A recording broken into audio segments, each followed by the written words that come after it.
Mutton తలకాయ కూర చాలా టేస్టీగా ఉంటుంది, చాలా బాగుంటుందన్నమాట.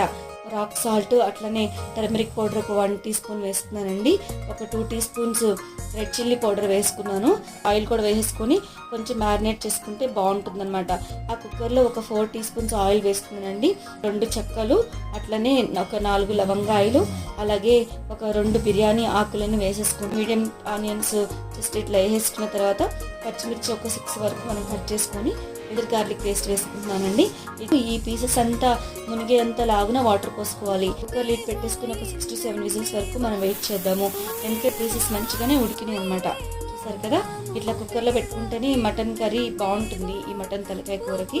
సో ఇప్పుడు మనం గ్రేవీ డ్రై కోకోనట్ పౌడర్ని ఇట్లా పీల్ చేసుకుని పెట్టుకున్నాను. ఆ పౌడర్ని యాడ్ చేసుకున్నాను. ధనియాలు, జీలకర్ర పౌడర్ కూడా వేసుకున్నాను 1 టీ స్పూన్. మసాలా ఒక 1/2 టీ స్పూన్. సాల్ట్ని అడ్జస్ట్ చేసుకొచ్చేసుకున్నాను నేను. ఇప్పుడు మనం కొత్తిమీరతో గార్నిష్ చేసేసుకుందామండి.